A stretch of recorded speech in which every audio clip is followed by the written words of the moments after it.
Bonjour à tous et bienvenue pour ce webinaire portant sur le certificat Data Science proposé par l'Institut du Risk Management. Donc je me présente, je m'appelle Romain Dely, je suis directeur scientifique de la formation et donc je vais vous présenter brièvement en quoi consiste cette formation, ce qu'elle peut vous apporter et puis quel est le programme que nous avons concocté pour l'année prochaine, l'année 2020. Alors l'idée de ce webinaire, c'est plutôt que vous posiez vos questions, donc n'hésitez pas à poser vos questions, vous pouvez le faire dans l'interface dédiée, et puis j'essaierai de répondre aux questions de manière simultanée au fur et à mesure qu'elles arrivent, et puis au pire je reviendrai dessus à la fin, mais voilà, donc n'hésitez pas, le but c'est vraiment un échange avec les questions. Moi je vous décris rapidement les objectifs et le programme, mais je suis surtout là pour répondre à vos potentielles interrogations. Donc ce certificat Data Science pour l'actuariat, on l'a monté quand? On l'a monté il y a 5 ans. Autrement dit, là, nous sommes en train de recruter la 6e promotion. Donc l'idée au départ, quand nous avons créé ce certificat, c'était de promouvoir les outils alors ce qu'on appelait le Big Data à l'époque, ce qu'on appelle l'intelligence artificielle maintenant, pour leur application au secteur assurantiel. Et donc l'idée principale, c'était d'arriver à doter les actuaires de ces outils qui étaient nouveaux pour une grande partie, pour pousser l'application de ces méthodes dans l'assurance. Donc avec l'utilisation de ces méthodes vient pas mal de problématiques, alors des problématiques informatiques, le traitement des données bien sûr, des problématiques déontologiques, juridiques, en lien avec l'utilisation que l'on peut faire ou non d'un certain type de données, des données personnelles, en lien donc avec le RGPD, avec lequel vous êtes bien sûr familier, et donc des problématiques informatiques, juridiques, et puis également algorithmiques.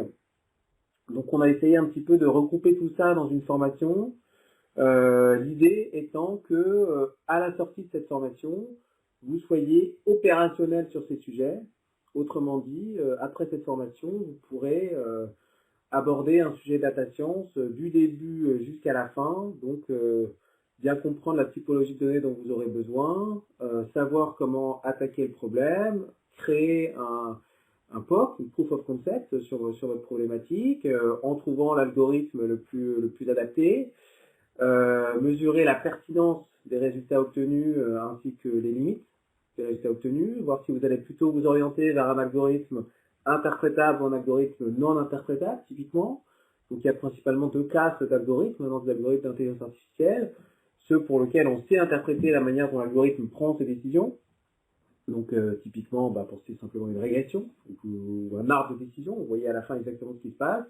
Et puis ceux où à la fin on a construit finalement une sorte de boîte noire, comme on obtient avec des forêts aléatoires par exemple, parce qu'on agrège plein de décisions différentes, ou avec le deep learning, ou avec le boosting d'ailleurs, et donc ces algorithmes qui ne sont donc pas ou peu interprétables s'avèrent être beaucoup plus efficaces lorsqu'on a une certaine typologie de données, puis quand on a un gros volume de données. Donc question, voilà, comment arbitrer entre les deux.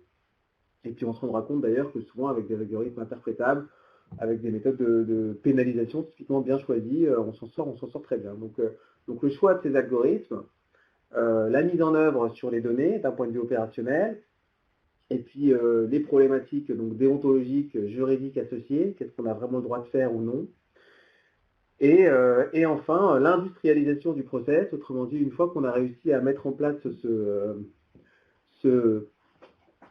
fois qu'on a réussi à développer une proof of concept sur la problématique qui nous intéressait, comment est-ce qu'on fait pour industrialiser les résultats.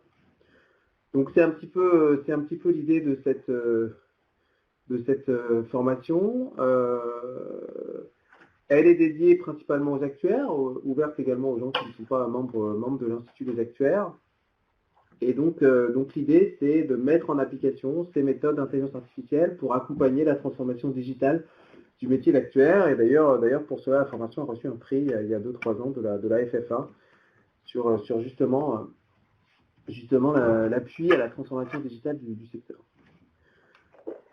Encore une fois, n'hésitez pas à poser des questions, je répondrai au fur et à mesure. Je vais vous décrire rapidement le programme pour voir un petit peu sur quel type d'enseignement on va s'appuyer lors de la formation. Donc, l'année prochaine, la formation débute mi-janvier 2020 et dure donc 1 an.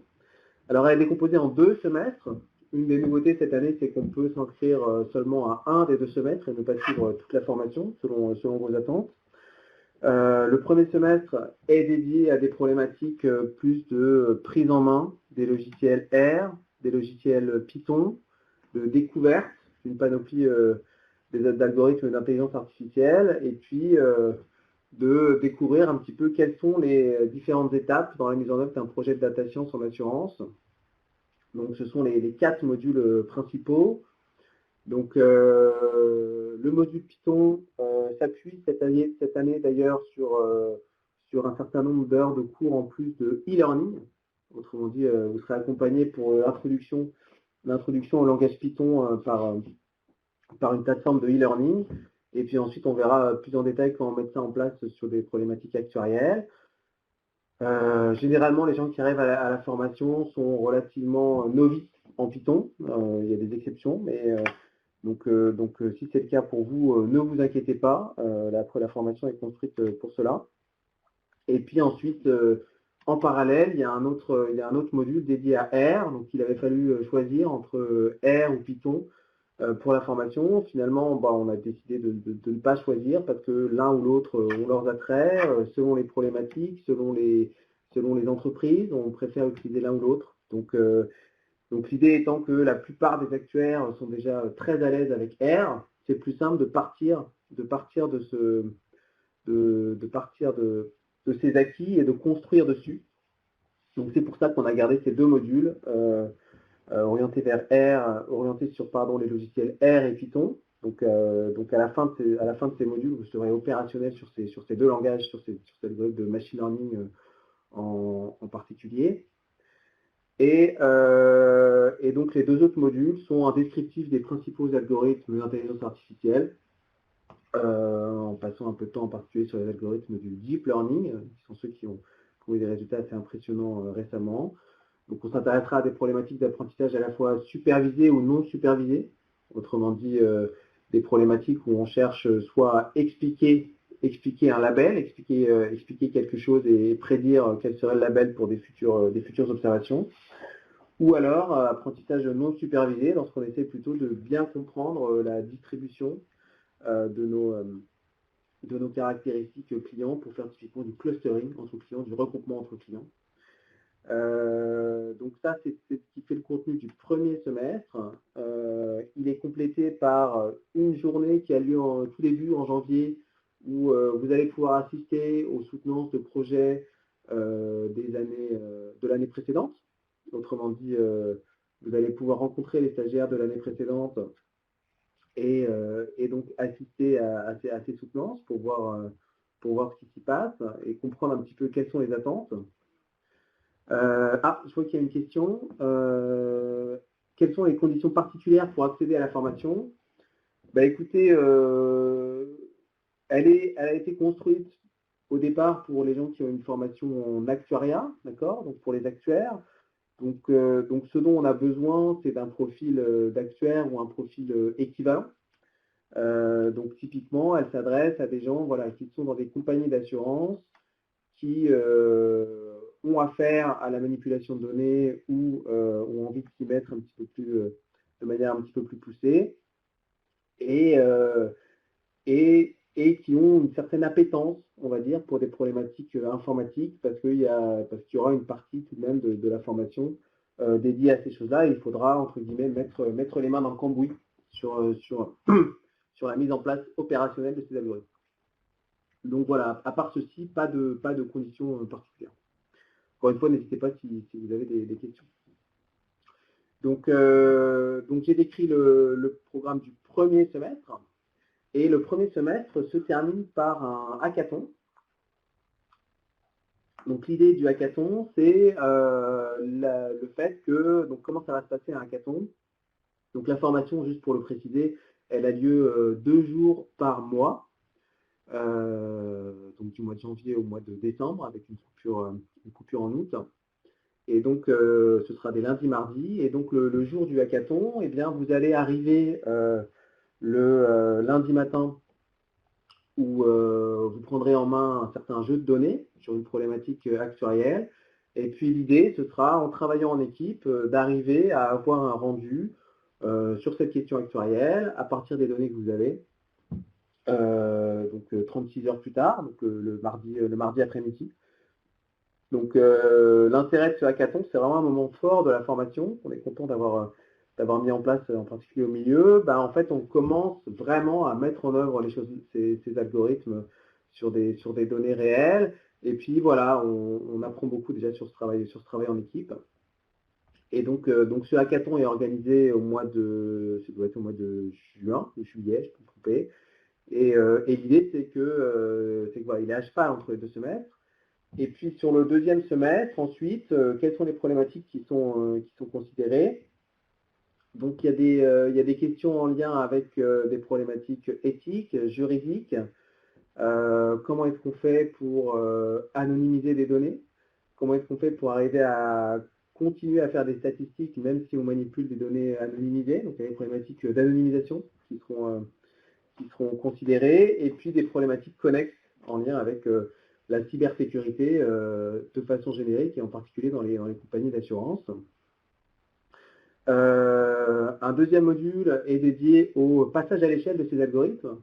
Autrement dit, une des forces de ces algorithmes principaux réside finalement dans la quantité de données disponibles plus que dans l'algorithme en lui-même. Et donc, il faut arriver à trouver des procédures qui permettent de traiter un grand nombre de données, sachant que ces données peuvent aussi avoir été générées. Autrement dit, il y a des méthodes qu'on appelle de data augmentation, qui consistent à augmenter artificiellement le nombre de données, un peu comme du bootstrap, on aura l'occasion d'en parler.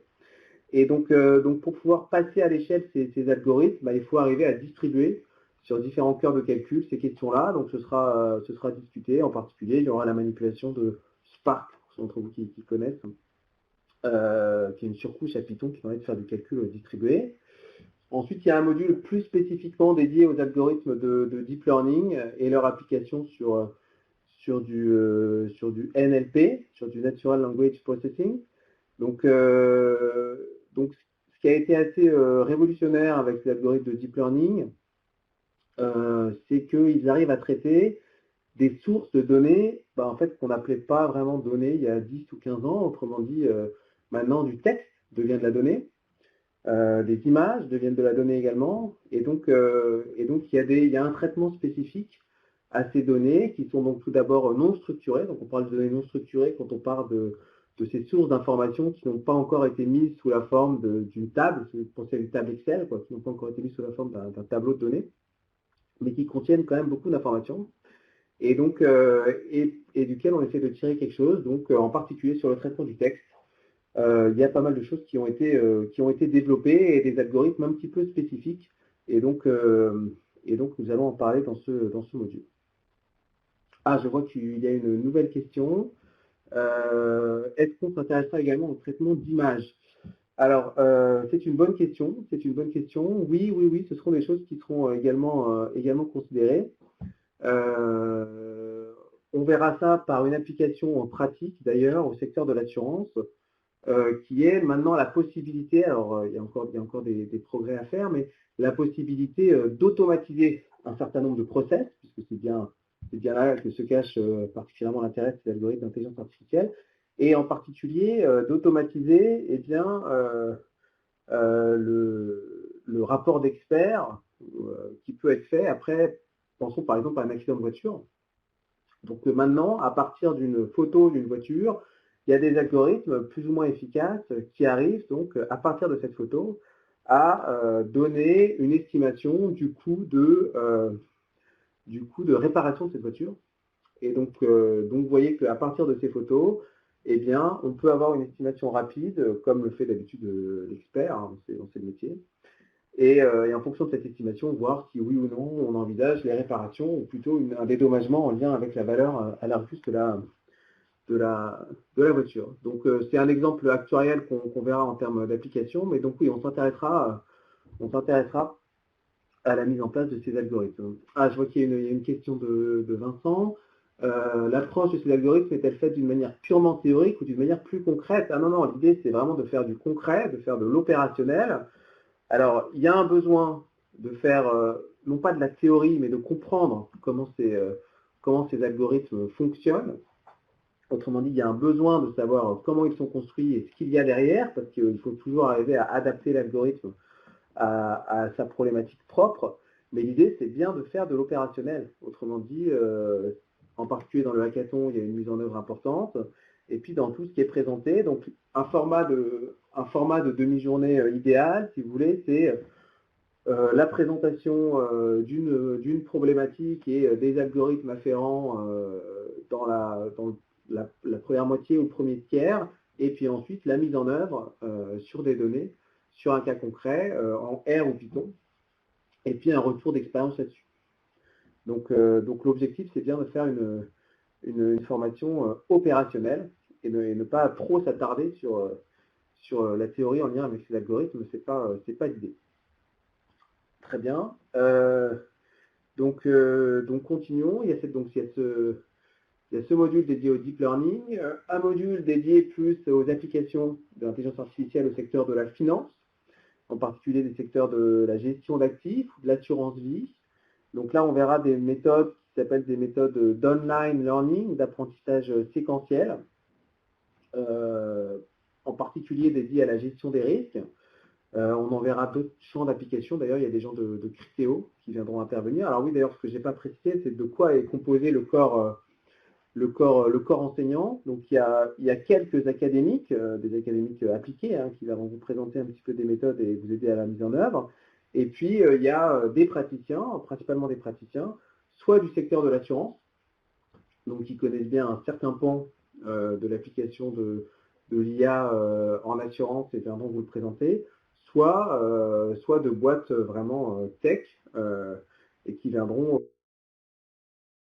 vous présenter leur approche dans ces boîtes tech pour essayer de voir comment est-ce qu'on pourra transférer ça au secteur de l'assurance. Donc on a des intervenants de Microsoft, de Criteo, comme je disais, ou ce genre de choses. Donc l'apprentissage séquentiel pour la gestion des risques. Donc l'idée, c'est comment est-ce qu'on peut utiliser ces algorithmes pour améliorer les stratégies de gestion d'actifs, en particulier lors des applications en assurance vie. Et puis un dernier module qui s'intéresse donc de façon générique à différentes applications d'intelligence artificielle au secteur de l'assurance.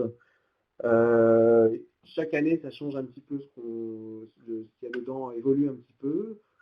Cette année, on parlera de la blockchain, qui est une application intéressante à cette digitalisation du process.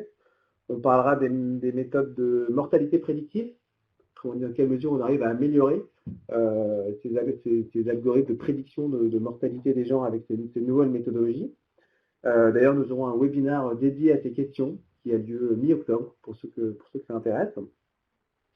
On aura une problématique dédiée aux questions de gestion de données GPS et du pay how you drive. Donc, comment est-ce qu'on peut arriver à traiter ces données et qu'est-ce qu'on peut arriver à en déduire. Et puis j'en ai oublié une dernière, mais voilà un petit peu celles qui seront développées. Donc chaque année, dans ce module, on met un petit peu des choses récentes qu'on a pu voir et qui montrent bien l'apport donc de l'intelligence artificielle au secteur de l'assurance. Ensuite, à la fin de ce semestre, il faudra soutenir votre projet. Donc le projet que vous aurez commencé pas tout au début, mais mettons à partir de mars-avril, vous aurez commencé à travailler sur votre projet. Donc l'idée de ce projet, c'est vraiment de mettre en application ces méthodes de l'IA au secteur de l'assurance et de voir dans quelle mesure, vous, pour vos besoins professionnels, opérationnels, ça vous apporte quelque chose. Donc l'idéal pour les projets qui se passent le mieux, ce sont ceux où les stagiaires ont déjà des données disponibles et une problématique, et puis ils sont accompagnés pour arriver à mettre en place donc, ces algorithmes sur leurs données.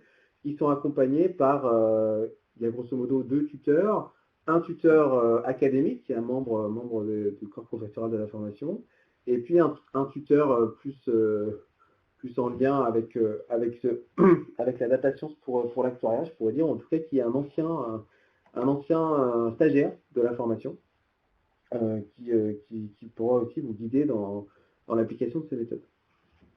Donc ce projet, c'est quand même pas mal de travail, c'est pas à négliger. L'idée, c'est de donc partir d'une base de données, mettre en œuvre une certaine panoplie d'algorithmes dessus, arriver à quantifier les résultats obtenus et puis en déduire des solutions opérationnelles intéressantes et efficaces dans le cadre de la digitalisation du secteur de l'assurance. Je crois qu'on a une question encore.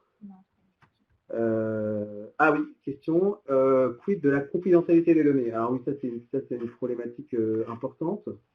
Donc la confidentialité des données, en effet, pour ces projets, il arrive dans la plupart des cas que lorsque les données proviennent de l'entreprise, la confidentialité soit associée à celle-ci. Donc ne vous inquiétez pas là-dessus. Les tuteurs de votre projet se sont engagés sur ces questions de confidentialité. Le jury également, puisqu'à la fin de la formation, vous présenterez votre projet devant un jury. Donc ça, ce n'est pas un souci que les données soient confidentielles. Il y a toujours des solutions pour arriver tout de même à faire des beaux projets avec ces données. Donc voilà un petit peu le panorama de ce à quoi ressemble la formation. Si vous avez des questions, n'hésitez pas, il nous reste quelques minutes. Donc si vous avez des questions, c'est un bon moment pour les poser. D'un point de vue logistique, les inscriptions à la formation sont ouvertes jusqu'à fin octobre. Ensuite, début mi-novembre, il y aura un entretien. Donc si vous êtes candidat à la formation, il y aura un entretien avec moi pour essayer de comprendre un petit peu vos motivations et vos attentes, pour être sûr que cette formation vous convient bien et inversement.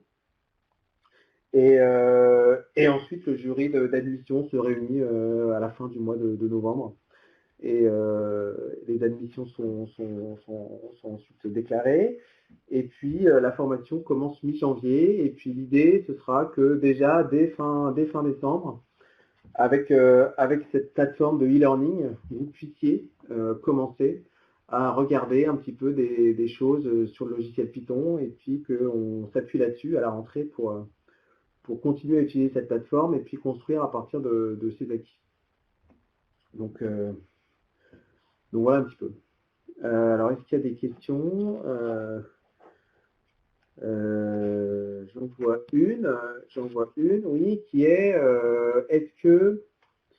quelles sont les spécificités des algorithmes de machine learning en lien avec leur application au secteur de l'assurance? Alors, c'est une bonne question. Alors, le secteur de l'assurance, par construction, comme le secteur de la finance d'ailleurs, est un métier qui est relativement data-driven depuis de nombreuses années.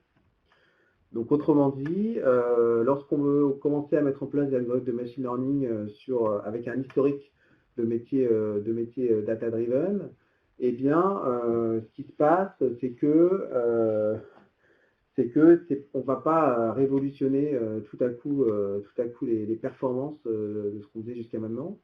Donc, il faut arriver à allier l'expertise passée que l'on avait avec les différents modèles auxquels on est habitué, principalement les GLM, on pourrait dire, avec ces nouveaux outils. Donc, autrement dit, il y a une problématique qui est d'arriver à faire un lien entre ces méthodes précédentes, on va dire, et puis ces nouvelles méthodes, voir ce qu'elles peuvent apporter. Il y a des besoins spécifiques pour les applications en assurance, et l'idée de cette formation, c'est justement de vous en présenter un panel avec les problématiques juridiques, éthiques, en lien avec RGPD sous-jacentes, et puis que vous soyez ensuite opérationnel pour mener à bien un projet de data science dans le secteur de l'assurance.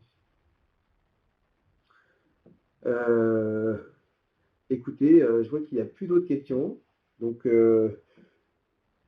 ah, si. Attendez, je n'arrive pas encore à la voir. Hop. une dernière question. Est-il prévu une reconnaissance de cette formation au même titre que celle du risk management? Je ne suis pas certain de comprendre cette question. Donc, à l'issue de la formation, on reçoit un diplôme de l'Institut du Risk Management. Et il y a une certification qui a été demandée auprès de, je ne me souviens plus de quel organisme, peut-être Serra, qui de mémoire a été obtenue. Donc en tout cas, c'est ce type de... j'ai l'information ici. J'ai l'information ici. Non, elle n'est pas très précise. Donc bon, non, désolé, je ne pourrais pas vous répondre de manière plus précise. Mais donc